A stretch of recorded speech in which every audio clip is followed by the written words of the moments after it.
നമസ്കാരം, ഞാൻ doctor Arun B Nair. 21 വയസ്സുള്ള ബിസിനസ് മാനേജ്മെൻറ്റ് വിദ്യാർത്ഥി വീട്ടിൽ നിന്ന് വളരെ അകലെ സംസ്ഥാനത്തിന് പുറത്തുള്ള ഒരു ക്യാമ്പസിലാണ് പഠിച്ചുകൊണ്ടിരുന്നത്.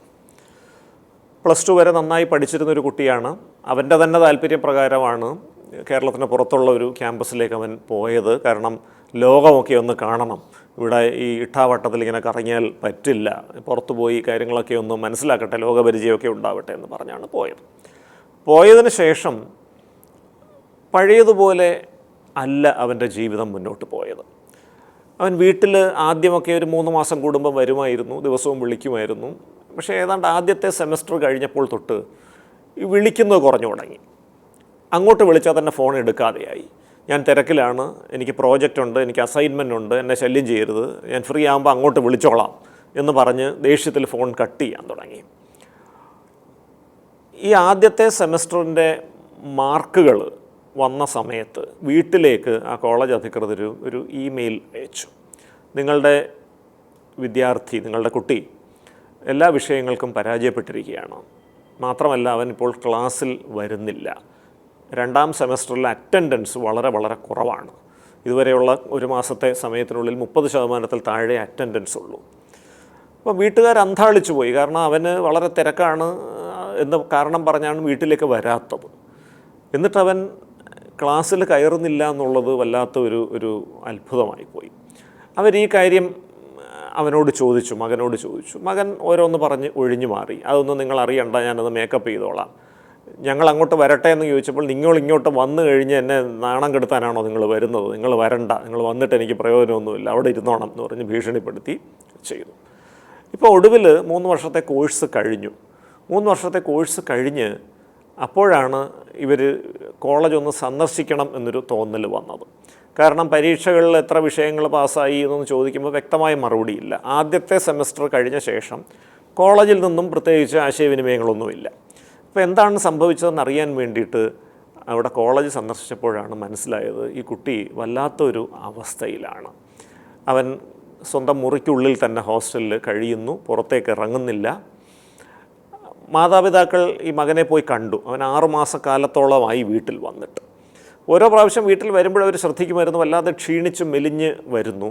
ഇപ്പോൾ കണ്ടപ്പോൾ അവർ ഞെട്ടിപ്പോയി ശരിക്കും. കാരണം മെലിഞ്ഞുണങ്ങി, കുളിക്കാതെയും പല്ല് തേക്കാതെയും മുടിയൊക്കെ നീട്ടി വളർത്തി ഇങ്ങനെ വല്ലാത്ത ഒരു കോലത്തിലാണ് ആ കുട്ടി ഇരിക്കുന്നത്. അവൻ്റെ കയ്യിലൊക്കെ മുറിപ്പാടുകൾ കാണുന്നു. അവൻ മുഷിഞ്ഞ വസ്ത്രങ്ങളും എല്ലാം വലിച്ചു വാരിയിട്ട് അതിൻ്റെ നടുക്ക് ഇങ്ങനെ കിടക്കുന്നൊരു കാഴ്ചയാണ് അവൻ്റെ റൂമിലേക്ക് ചെന്നപ്പോൾ കണ്ടത്. കൂട്ടുകാരിൽ നിന്ന് വിവരങ്ങൾ മനസ്സിലാക്കി അവന് കഴിഞ്ഞ കുറച്ച് നാളായിട്ട് ഇഞ്ചക്ഷൻ രൂപത്തിലുള്ള ചില ലഹരി വസ്തുക്കളൊക്കെ ഉപയോഗിക്കുന്നുണ്ട്. നേരത്തെ തന്നെ ഫസ്റ്റ് ഇയർ പഠിച്ച സമയത്ത് തന്നെ സിഗരറ്റ് വലി, മദ്യപാനമൊക്കെ ഉണ്ടായിരുന്നു. പിന്നെ പതിയെ കഞ്ചാവും ചില വെളുത്ത പൊടികളും ഒക്കെ ഉപയോഗിക്കാൻ തുടങ്ങി. കഴിഞ്ഞ ഒരു 6 മാസമായിട്ടാണ് ഈ ഇഞ്ചക്ഷൻ രൂപത്തിലുള്ള മരുന്നുകൾ, ഓപ്പിയോയിഡ് വിഭാഗത്തിൽപ്പെടുന്ന മരുന്നുകളാണ്. അപ്പോൾ ഇത് എവിടുന്നെങ്കിലുമൊക്കെ സംഘടിപ്പിക്കുന്നു, അതിന് പണം വേണം. ഇപ്പോൾ പണം കിട്ടാതെ വരുമ്പോഴത്തേക്ക് ഇത് മറ്റുള്ളവർക്ക് ഇത് വിൽക്കുന്ന ഒരു ജോലി ഇവൻ ഏറ്റെടുക്കുന്നു. അതിൽ നിന്ന് കിട്ടുന്ന പണം ഉപയോഗിച്ച് ഈ മയക്കുമരുന്നുകൾ വാങ്ങുന്ന ഈ ഒരു അവസ്ഥയിലേക്കാണ് ഈ കുട്ടി പോയിക്കൊണ്ടിരിക്കുന്നത്. ഇതൊരു വല്ലാത്ത ഒരു കോലത്തിലേക്ക് ആ കുട്ടി എത്തിച്ചേർന്നിരുന്നു എന്നുള്ളതാണ്.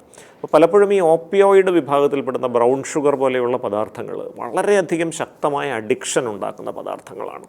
അത് ഉപയോഗിച്ച് കഴിഞ്ഞാൽ പിന്നീട് ഒരു ദിവസം അത് കിട്ടിയില്ലെങ്കിൽ തീവ്രമായ പിൻവാങ്ങൽ ലക്ഷണങ്ങൾ, വിഡ്രോവൽ സിംറ്റംസ് വരും. അതികഠിനമായ തലവേദന, ശരീരത്തിലെ പേശികളൊക്കെ വലിഞ്ഞു മുറുകുന്ന അവസ്ഥ, ശരീരം ആസകലം വല്ലാത്ത വേദന, തലയൊക്കെ എവിടെയെങ്കിലും കൊണ്ടുപോയി ഇടിക്കാൻ തോന്നുന്ന തരത്തിലുള്ള അസ്വസ്ഥത, കണ്ണിൽ നിന്ന് കണ്ണുനീരിങ്ങനെ വരിക, മൂക്കിൽ നിന്നിങ്ങനെ സ്രവം വരിക, പലപ്പോഴും വയറ്റിളക്കം പോലത്തെ ലക്ഷണങ്ങൾ പ്രത്യക്ഷപ്പെടുക, വയറിൽ ദഹനക്കേട് വരിക, ചിലപ്പോൾ അപസ്മാരം പോലെയുള്ള ലക്ഷണങ്ങൾ വരെ വരാൻ സാധ്യതയുണ്ട്. അതുകൊണ്ട് തന്നെ അത് കൃത്യമായിട്ട് ചികിത്സയിലൂടെ പരിഹരിക്കേണ്ട ഒരു വിഷയമാണ്. പലപ്പോഴും ഇവർ ഈ ഇഞ്ചക്ഷന് വേണ്ടിയിട്ട് മറ്റുള്ളവരിൽ നിന്ന് ഈ സൂചി കടം വാങ്ങി ഉപയോഗിക്കും. ചിലപ്പോൾ ഇത് ഉപയോഗിക്കുന്ന ആളുകളെല്ലാം കൂടി ഒരുമിച്ചിരുന്നിട്ട് ഒരാൾ തന്നെ കുത്തിവെച്ച സൂചി മറ്റുള്ളവർ ഷെയർ ചെയ്യും. ഇത് വലിയ അപകടം ഉണ്ടാക്കും. പലപ്പോഴും HIV അടക്കമുള്ള ഹെപ്പറ്റൈറ്റിസ് ബിയും ഹെപ്പറ്റൈറ്റിസ് സിയും അടക്കമുള്ള ഒരുപാട് പകർച്ചവ്യാധികൾ ഈ നീഡിൽ ഷെയറിങ്ങിലൂടെ പകർന്നു വരാനും സാധ്യതയുണ്ട്. അപ്പോൾ ഇവർ നാട്ടിലേക്ക് കുട്ടിയെ കൊണ്ടുവന്നു. തീവ്രമായ പിൻവാങ്ങൽ ലക്ഷണങ്ങളായിരുന്നു. നമുക്ക് അഡ്മിറ്റ് ചെയ്ത് ചികിത്സിക്കേണ്ട ഒരു അവസ്ഥ തന്നെ വന്നു. ആദ്യത്തെ ഒരു 10 ദിവസം വല്ലാത്ത അസ്വസ്ഥതയായിരുന്നു. ഒട്ടും ഉറങ്ങുന്നില്ല, ഭയങ്കര വയലൻ്റ് ആകുന്നു. പക്ഷേ ഒരു 10 ദിവസം കഴിഞ്ഞപ്പോഴേക്ക് അത് കുറഞ്ഞു. നമ്മൾ രക്തപരിശോധനകൾ നടത്തിയപ്പോഴാണ് ഹെപ്പറ്റൈറ്റിസ് സി എന്ന് പറയുന്ന ഒരു അണുബാധ അവന് പോസിറ്റീവായിരുന്നു. അതിൻ്റെ ചികിത്സ നൽകി. പലപ്പോഴും ഇതിൻ്റെ പിൻവാങ്ങൽ ലക്ഷണങ്ങൾ മാറിക്കഴിഞ്ഞാലും പിന്നെയും ഈ ലഹരി വസ്തുക്കളോടുള്ള ആസക്തി തീവ്രമായി മനസ്സിൽ നിൽക്കും. അതുകൊണ്ടൊരു 9 മാസക്കാലം നീണ്ടു നിൽക്കുന്ന തുടർ ചികിത്സ ഇവർക്ക് ആവശ്യമാണ്. ഈ ലഹരി വസ്തുക്കളോടുള്ള ആസക്തി കുറയ്ക്കാൻ സഹായിക്കുന്ന മരുന്നുകൾ ഒരു 9 മാസം കഴിച്ചാലേ അതിനോടുള്ള താല്പര്യം മാറുകയുള്ളൂ. ഇവിടെ എന്തായാലും വീട്ടുകാർ അതിന് തയ്യാറായി.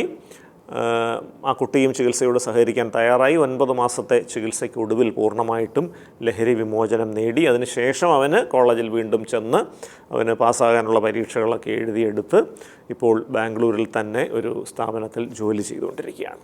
നന്ദി, നമസ്കാരം.